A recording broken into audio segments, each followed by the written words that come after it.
सक्रोहिता व्यसनोना प्रकाशरित विमोक्षणाता क्रामधो तत्व वेगा सायुक्ता स सुखी नरा। भगवद गीता का 5वां अध्याय श्लोक नंबर 23वां। इसका व्याख्या है, इस मनुष्य शरीर में जो कोई मनुष्य शरीर छूटने से पहले ही काम क्रोध से उत्पन्न होने वाले वेग को सहन करने में समर्थ हो जाता है वह नरयोगी है और वही सुखी है। व्याख्या, प्राणी मात्र एक अलौकिक विवेक प्राप्त है। यह विवेक पशु पक्षी आदि योनियों में प्रसुप्त रहता है। उनमें केवल अपनी अपनी योनि के अनुसार शरीर निर्वाह मात्र का विवेक रहता है।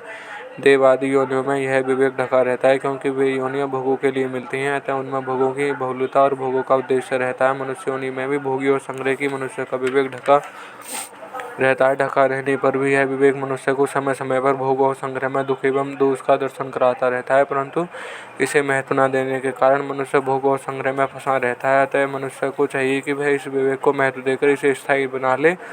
उसकी रोग उसे पूर्ण स्वतंत्रता है। विवेक को स्थायी बनाकर वह राग द्वेष काम क्रोध और विकारों से सर्वथा समाप्त कर सकता है। इसलिए भगवान यह पद से मनुष्य को सावधान करते हैं कि अभी ऐसा दुर्लभ अवसर प्राप्त है जिसमें वह काम क्रोध पर विजय प्राप्त करके सदा के लिए सुखी हो सकता है। मनुष्य शरीर मुक्त होने के लिए ही मिला है, इसलिए मनुष्य मात्र का काम क्रोध का वेग सहन करने में योग्य अधिकारी और समर्थ है। इसमें कभी वर्ण आश्रम आदि की अपेक्षा भी नहीं है। मृत्यु का कुछ पता ही नहीं कब आ जाए, तो सबसे पहले काम क्रोध के वेग को सहन न कर लेना चाहिए। काम क्रोध के वशीभूत नहीं होना चाहिए। यह सावधानी जीवन में रखनी है। यह कार्य मनुष्य स्वयं ही कर सकता है, दूसरा कोई नहीं। इस कार्य को करने का अवसर मनुष्य शरीर में ही है, दूसरे शरीर में नहीं। इसलिए शरीर छूटने से पहले ही यह कार्य जरूर कर लेना चाहिए। यही भाव इन पदों से है। फिर पदों में एक भाव जोड़ लिया जा सकता है कि काम क्रोध के वशीभूत होकर शरीर क्रिया करने लगे। ऐसी स्थिति में पहले ही उनको वेग सह लेना चाहिए। कारण है कि काम क्रोध के अनुसार क्या हुआ, क्रिया आरंभ होने के बाद शरीर और वृत्ति अपने वश में नहीं रहती। भोगों को पाने की इच्छा से पहले उनका संकल्प होता है। वह संकल्प होते ही सावधान हो जाना चाहिए कि मैं साधक हूँ, मुझे भोगों में नहीं फंसना है, क्योंकि यह साधक का काम नहीं है। इस तरह संकल्प उत्पन्न होते ही उसको त्याग कर देना चाहिए। पदार्थों के प्रति राग रहने के कारण अमुक पदार्थ सुंदर और सुखदपूर्वक आदि संकल्प उत्पन्न होते हैं। संकल्प उत्पन्न होने के बाद उन पदार्थों को प्राप्त कर लेने की कामना उत्पन्न हो जाती है और उनकी प्राप्ति में बाधा देने वाली प्रतिक्रोध उत्पन्न होता है।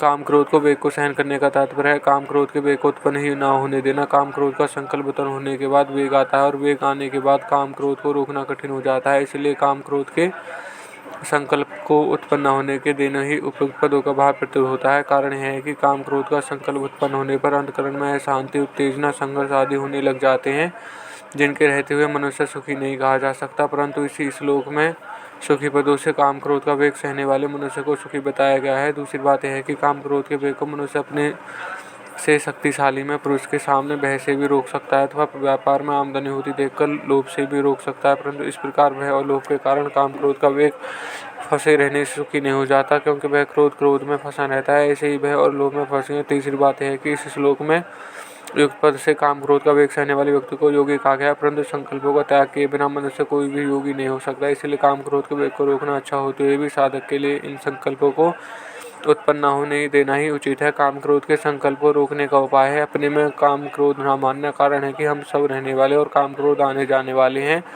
इसलिए वे हमारे साथ रहने वाले नहीं हैं। दूसरी बात, हम काम क्रोध को अपने से अलग रूप भी जानते हैं। जिस वस्तु को हम अलग रूप से जानते हैं वह वस्तु अपने में नहीं होती। तीसरी बात, काम क्रोध से रहित हुआ जा सकता है, इनसे रहित वह हो सकता है जो वास्तव में पहले ही इनसे रहित होता है। चौथी बात, भगवान ने काम क्रोध को शरीर तथा प्रकृति के विकार बताया गया है, तो ये प्रकृति में ही होते हैं, अपने में नहीं, क्योंकि स्वरूप निर्विकार है। इसमें सिद्धि होता है। वह काम क्रोध अपने में नहीं है, इनको अपने में मानो इसको निमंत्रण देना है अज्ञान के द्वारा जिसका ज्ञान ढका हुआ है। ऐसे मनुष्य को भगवान उसी अध्याय के 15वें श्लोक में कहा है। यहाँ काम क्रोध वेग का सहने में समर्थ मनुष्य को नरः कहा गया। भाव यह है कि जो काम क्रोध के वश में वह मनुष्य कहलाने योग्य नहीं है। जिससे काम क्रोध पर विजय प्राप्त कर ली वह वास्तव में नर है, शूरवीर है। समता में स्थित मनुष्य को योगी कहते हैं। जो अपने विवेक को महत्व देकर काम क्रोध के वेग को उत्पन्न ही नहीं होने देते वही समता में स्थित हो सकता है। मनुष्य ही नहीं, पशु पक्षी भी काम क्रोध को उत्पन्न होने पर सुख शांति भी नहीं रह सकते। इसलिए जिस मनुष्य को काम क्रोध संकल्पों को मिटा दिया जाता है वह वास्तव में सुखी है। कारण है कि काम क्रोध का संकल्प उत्पन्न होते ही मनुष्य को अंतःकरण में शांति, चंचलता, संघर्ष आदि दोष उत्पन्न हो जाते हैं। दोषों को रहते हुए भी वह सुखी कैसे हो सकता है? जब वह काम क्रोध के वेग को वशीभूत हो जाता है तब वह सुखी हो जाता है। कारण है कि उत्पत्ति विनाशील वस्तु का आश्रय लेकर उनसे संबंध जोड़कर सुख चाहने वाला मनुष्य कभी सुखी नहीं हो सकता। यह नियम है। परिशिष्ट भाव पहले स्फुरना होती है, फिर स्फुरना में सत्ता, आसक्ति और आग्रह होने से वह स्फुरना पकड़ी जाती है और संकल्प बन जाती है। संकल्प में मनोरथ होने लगता है, जिससे काम, क्रोध आदि का वेग उत्पन्न होता है। साधक के लिए 1 नंबर की बात तो यह है कि वेग उत्पन्न न होने दे, अर्थात संकल्प न करे। 2 नंबर की बात है कि वेग उत्पन्न होने पर वैसे क्रिया न करे। ब्राह्मण संबंध में होने के वाले सुख के अनर्थ का वर्णन करके भगवान अभ्यंतर तत्व के संबंध से होने वाले सुख की महिमा का वर्णन करते हैं। और यह श्लोक समाप्त होता है।